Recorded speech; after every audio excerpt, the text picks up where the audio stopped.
अध्याय 2 वचन 5 को पढ़िए हमारे साथ। वहां देखो हमारा स्वभाव फिर कैसे हो जाएगा भाई बहन। और जब हमारा स्वभाव मसीह के जैसा होना शुरू होगा तब क्या होगा? देखिए, जैसा मसीह यीशु का स्वभाव था वैसा ही तुम्हारा भी स्वभाव हो। आमीन। स्वभाव का मतलब नया जीवन। पहले गाली देने वाले थे, अब गाली नहीं देते। पहले नशा करने वाले थे, पाप करने वाले थे, अब हम ऐसा नहीं करते। पहले हम दूसरों का आदर नहीं करते थे, अब आदर करते हैं। पहले दूसरों के लिए प्रार्थना नहीं करते थे, अब दूसरों के लिए प्रार्थना करते हैं। हमारा स्वभाव, हमें नया जन्म मिल गया। जब नया जन्म आ गया, नया जन्म आपका कमजोर वाला जन्म नहीं है, नया जन्म अविनाशी जन्म है। आमीन। पड़ोसी को बोलना, नया जन्म अविनाशी है, जो कभी खत्म नहीं होगा, कभी नाश नहीं होगा। ऐसा जीवन चाहिए? ऐसा जीवन चाहिए तो हमें जीवित आशा में चलना है, अपना विश्वास नहीं खोना है, जीवित आशा में जीना है। चलना है कि नहीं चलना है? नया जन्म हुआ और उस नए जन्म में शैतान का धोखा। पड़ोसी को बोलो पीछे, नए जन्म में शैतान का धोखा नहीं, बीमारी का बल नहीं, परमेश्वर का बल होगा, यीशु का बल होगा। आमीन। हालेलुया। समझ रहे हैं क्या? पहला पत्रस 2 उसका 9 आयत हमारे साथ पढ़िए। हम क्या बना दिए जाते हैं, इसको पढ़ना है। हम क्या बना दिए जाते हैं? पर तुम एक चुना हुआ वंश हो। हाँ, क्या है हम? एक चुना हुआ हम क्या है? वंश है। पढ़िए सामने क्या लिखा है, सामने पढ़ना है क्या लिखा है। हम एक चुने हुए क्या हैं? वंश हैं। आमीन। हम एक चुने हुए वंश हैं। बोलना है 9 पद में क्या लिखा है? हम एक चुने हुए वंश हैं। वचन पे मन लगाना है, बाकी चीजें बाद में देखना है। पर तुम एक चुना हुआ वंश हो, राजपदधारी याजकों का समाज हो, पवित्र लोग हो। अगर हो तो आमीन बोलते जाओ। पवित्र लोग हो, परमेश्वर की प्रजा हो, जिसने हमें अंधकार में से अद्भुत ज्योति में बुलाया है, उसके गुण प्रकट करो। किसके गुण प्रकट करना है भाई? हाँ, देखिए हम क्या हैं, पढ़ रहे हैं आपके सामने भाई। पर तुम एक चुना हुआ वंश हो, राजपदधारी याजकों का समाज हो, पवित्र लोग हो, परमेश्वर की निज प्रजा हो। इसलिए जिसने तुम्हें अंधकार में से हमें कहां बुला लिया? ज्योति में। बोलना है, ज्योति में बुला लिया।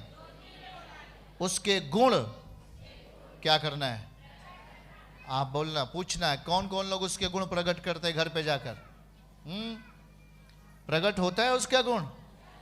चर्च से आ रहे हो, गाली दे रहे हो, ये किसका गुण है भाई? हाँ, प्रार्थना से आ रहे हो और क्या कर रहे हो? जलन रख रहे हो अपने अंदर। हाँ, दूसरों के प्रति निंदा रखते हो, पाप को अपने अंदर रखते हो। ये कौन सा गुण है भाई? ये तो परमेश्वर का गुण नहीं है। प्रभु कहता है कि गुण मेरे प्रकट कर। आप नया जन्म पा चुके हो, गारंटी। चलो मेरे साथ बैठो, अभी आप समझ जाओगे मैं नया जन्म पाया हूं। आप मेरे साथ एक भी बुराई नहीं सुनोगे, किसी की भी बुराई नहीं सुनोगे। फलाने ऐसा है, वैसा है, वैसा है। नो, मैं नहीं कर सकता किसी की बुराई, क्योंकि मैं नया जन्म पाया हूं। नया जन्म पाने वाला कैसा होगा? अभी हमने आपको दिखाया, अविनाशी होगा, निर्मल होगा और अजर मिरास के लिए होगा। उसकी मिरास, उसकी संपत्ति उसके हाथ में होगी, उसके साथ होगी। आप बातों को समझना ध्यान से। हम तो अभी ऐसे सुन रहे हैं ना, लेकिन मैं कह रहा हूं आपको, जब आप जीवित आशा के लिए आए हो, किसके पास?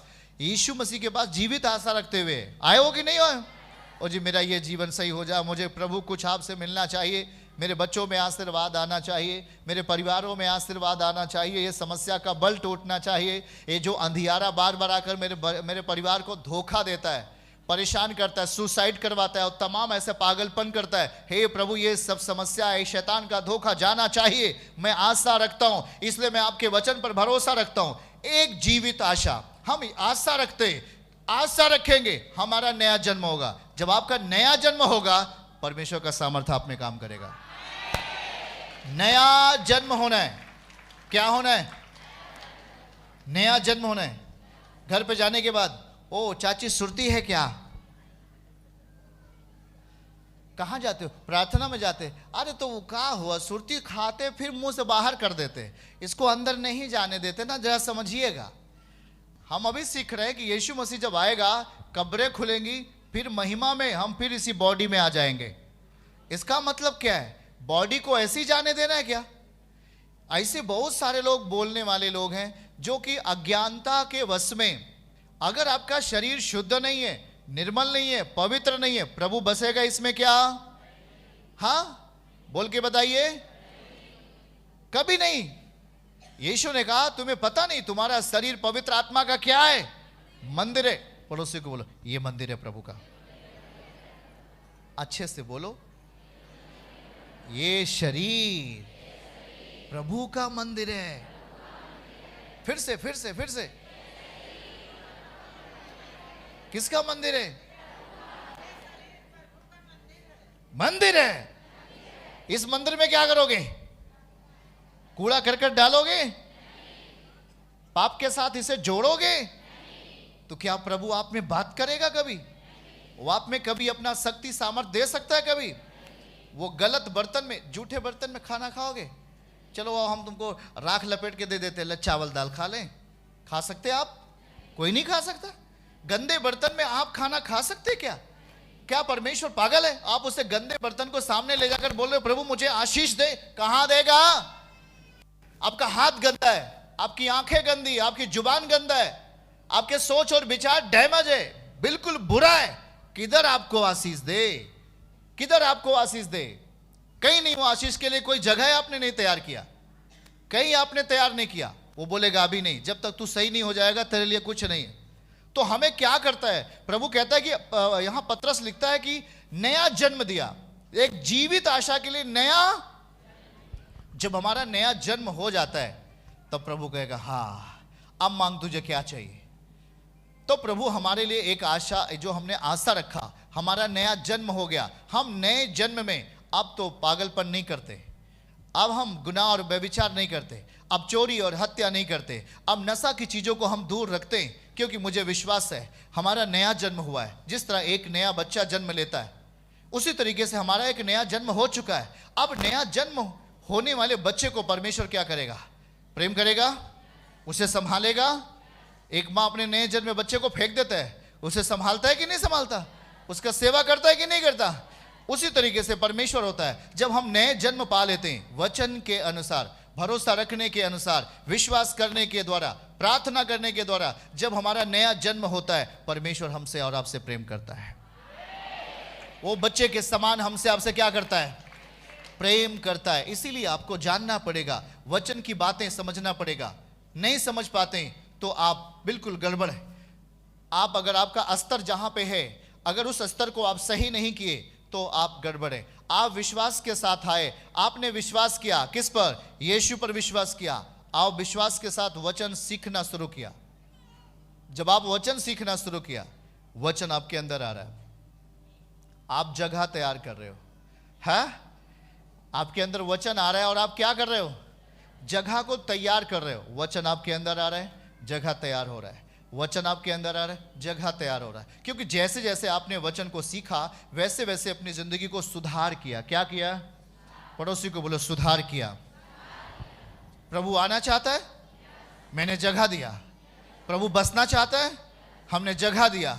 जैसे जैसे वो चाहता है वैसे वैसे आपने चाहा, वो आपके अंदर आ रहा है, वो आपके अंदर बैठेगा और वो अपना फैलाव करेगा और आपको आशीषों के लिए तैयार करेगा। आमीन। आपको अपनी महिमा के लिए तैयार करेगा, प्रभु की नहीं। इसीलिए जब तक हम वचन को नहीं समझ पाते, धोखा है, धोखा है। वचन हमारी आत्मा में आकर हमें शुद्धिकरण देता है, हमारे विवेक को शुद्ध करता है, हमारे मन को ताजा करता है। समझ रहे हैं क्या? हमारे मन को ताजा बनाता है। और जैसे जैसे उसका वचन हम में आप में बसता जाता है और हम उसे अंगीकार करते जाते हैं, यस प्रभु तेरा वचन अच्छा है और मैं इसे अपने अंदर रखता हूँ, मैं अपने अंदर रखती हूँ, मैं इस वचन पे अब जीना चाहता हूँ, तो प्रभु का एक बल आपकी ज़िंदगी को छूता है। वो आपके बिगड़े हालातों को सही करेगा, वो आपके बिगड़े हालातों को सही करेगा। आमीन। उसको पढ़िएगा 2 अर्थात 9, उसके गुण प्रकट करो। और 10 में आइए, फिर 10 में प्रभु कहता क्या है, जरा ध्यान से सुनिए। हम पर दया नहीं हुई थी, अब हम पर दया हुई है।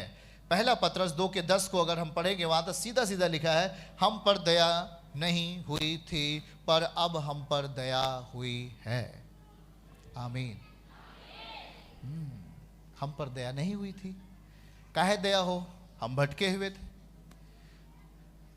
हम तो भटके हुए थे, हम तो धोखे की आत्मा का शिकार हो गए थे, ना समझ का शिकार हो गए थे।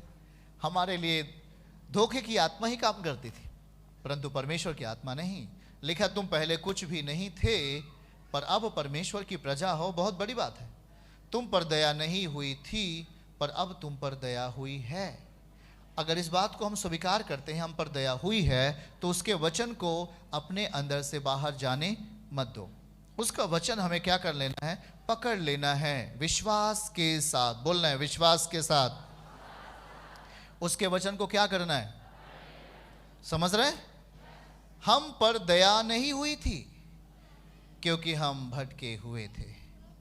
पाप की परिस्थितियों ने भटका दिया था, पाप की परिस्थितियों ने तोड़ दिया था, पाप की परिस्थितियों ने पूरी तरीके से परिवार की शांति को छीन लिया था। पर प्रभु कहता है कि अब तुम पर दया हुई है। इसलिए दया हुई है कि हमने उसके वचन को बड़ी तीव्रता के साथ और विश्वास के साथ हमने उसे अपने जीवन में ग्रहण किया है। बहुत सारे ऐसे लोग जो वचन की समझ नहीं रख पाए, यहां आपका जो विश्वास है वो वचन से होगा। प्रभु जो कहते हैं वो जीवन है, और जब तक उस जीवन को आप अपने जीवन में नहीं लाओगे, आपके लिए नया बल जनरेट नहीं होगा, पैदा नहीं होगा। आप चाहते हो कि मेरे लिए बल आ जाए, तो बल तभी है जब प्रभु का वचन आप अपने अंतरात्मा में लेके आओगे। अपने विश्वास की जगहों पर जब उसके वचन को आप अपने अंदर रखोगे, वो शक्ति पैदा करेगा, वो बल पैदा करेगा।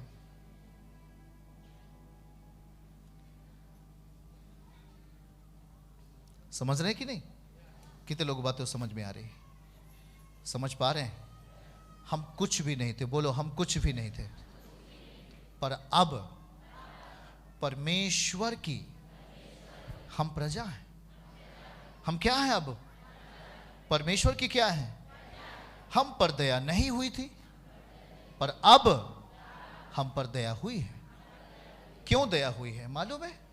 क्योंकि हम उसकी बातों को अब सुनने लगे, उसकी बातों को अब हम जानने लगे, उसकी बातों पर हम विश्वास करने लगे, और इसलिए अब हम पर दया हुई है।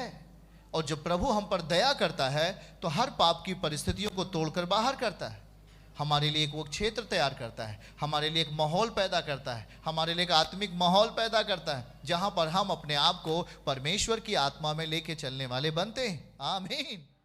चर्च की सभी प्रार्थनाओं को और परमेश्वर के दास के द्वारा टीचिंग सुनने के लिए और अपडेट्स को जानने के लिए हमारे इस चैनल को सब्सक्राइब करें और साथ में बेल आइकन को जरूर दबाएं, ताकि जब भी लाइव प्रार्थना हो तो सबसे पहले आप देख सकें।